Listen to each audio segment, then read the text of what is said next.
Hello everyone, I am Manvi Rawat, currently pursuing BSc Honours Nursing from AIMS Rishikesh. I got All India rank 251 in this year. So today I will tell you about my experiences and what I my practice, how I practice and how I made it to AIMS Rishikesh. So first of all, सबके मन में ऐसा होता है कि like if you are a dropper और if you are a NEET student and you are practising for NEET you can made it to AIIMS which is a very wrong thing. I did not prepare for anything. I just give AIIMS after my 12th. So आपको क्या करना है, बस आपको paper का pattern पता होना चाहिए.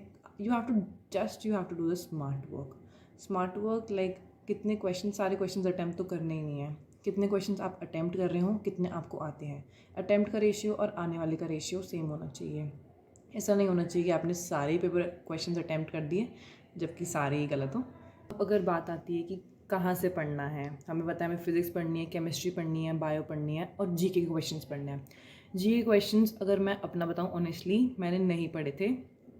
कुछ बहुत ही बेसिक क्वेश्चंस आते हैं उसमें, थोड़े बहुत जनरल नॉलेज के होते हैं जिसको आप छोड़ सकते हैं. मतलब out of 10 I did 5.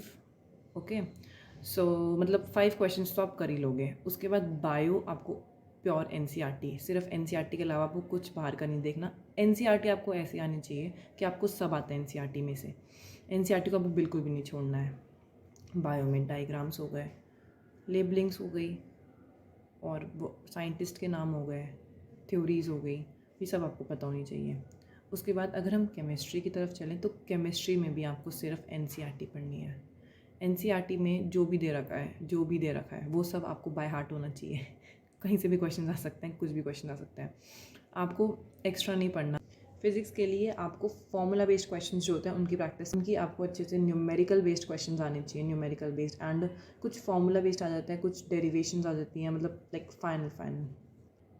In short आपको बाहर से कुछ भी नहीं पढ़ना है. आप जितनी नॉलेज है आपको उस सारी एनसीईआरटी में दे रखी है, आपको बस उसको पढ़ना है. अप्लाई आप कोई भी जो कि बेसिक क्वेश्चंस हो गए उन पे अप्लाई करके देख सकते हो. एंड क्वेश्चंस को बार बार रिवाइज़ करना है.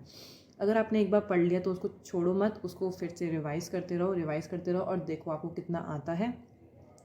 एक मेन क्वेश्चन जो स्टूडेंट के माइंड में होता है, मेरे भी माइंड में था जब मैं पेपर दे रही थी, कि कितने मार्क्स लाने हैं कि हमारा एडमिशन हो जाए एम्स में. ऑनेस्टली मेरे आए हैं 57 out of 100 and I got AIIMS Rishikesh. So if you are a general category student तो प्लीज़ ट्राई कि आपके 50 से, अगर आपको किसी भी एम्स में लेना है तो आई एम जर्नल कैटेगरी, सो आपको 50 से अबव तो आपके मार्क्स होने ही चाहिए. if you are a OBC, SC, ST, then you can deduct 10 marks. But if you are a general category तो please 50 से आपके above marks होने चाहिए. And I got attempt कितने questions करने चाहिए. तो attempt अगर मैं बताऊँ तो I attempted approx 65 questions and out of 65 my marks are 57.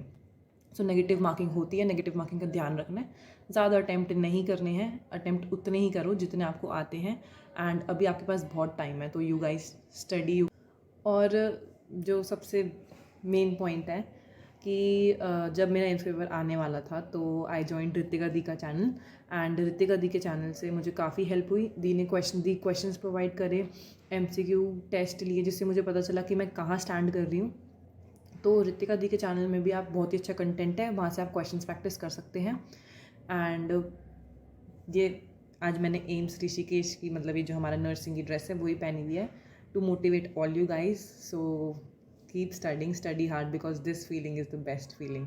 And once you enter AIIMS pays off, hard work really pays off, trust me guys. So all the best everyone for your future and practice hard, and I'm waiting for all of you in AIMS Rishikesh. Thank you so much. This is all for today.